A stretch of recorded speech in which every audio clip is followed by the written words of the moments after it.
To the raging debate now that has dominated headlines for a few days, the decision by swimming's world governing body FINA to ban transgender athletes from competing in elite events has sparked a conversation over fairness and inclusion in the world of sport. Reactions have been mixed, with Australian Olympic swimmer Kate Campbell in favour of the ruling, saying it upholds the cornerstone of fairness in elite women's competition. But there are others, including Campbell's teammate Maddie Groves, who says that the policy is discriminatory towards trans athletes. I've been speaking to Ro Edge, the co-founder of Save Women's Sports Australasia, a campaign group opposed to transgender women competing in women's sports, and she's given me her thoughts on the issue. The reaction in New Zealand and Australia has been overwhelmingly positive. There's relief, I think, finally, that sports have had the courage to prioritise science over feelings, because we play sport with our bodies, not with our identities. So biology has to trump identity. At the same time, there are concerns for our transgender communities who, quite frankly, should never have been put through this, and only have been because of the IOC's flawed policy that they developed in 2015. Unfortunately, that flawed policy flowed down to international federations, to national federations, who all ignored science, public opinion and common sense, and in doing so have really undermined the female category.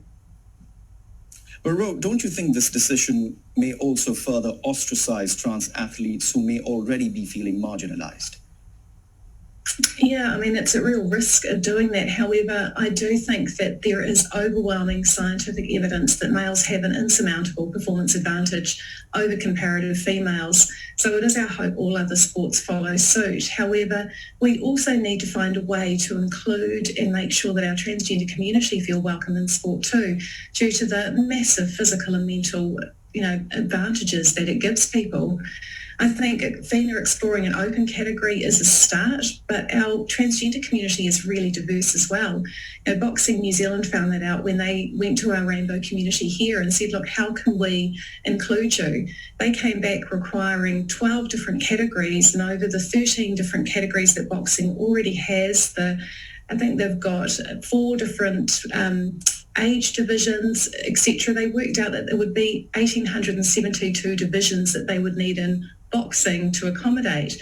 So, maybe a separate division like we have with the Paralympics, a Trans Olympics could be the answer, so that they have categories that represent the diversity they have within their own community.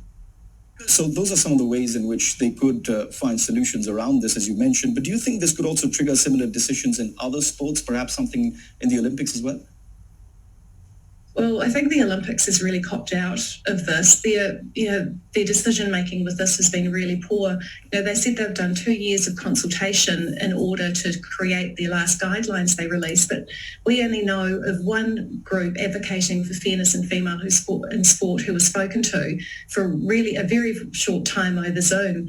So that's actually there's 11 groups around the world, from Australia, New Zealand, Canada, the USA, Spain, the UK, that have actually come together now and formed the International Consortium on Women's Sport, so that we can advocate with a stronger voice and be around the table.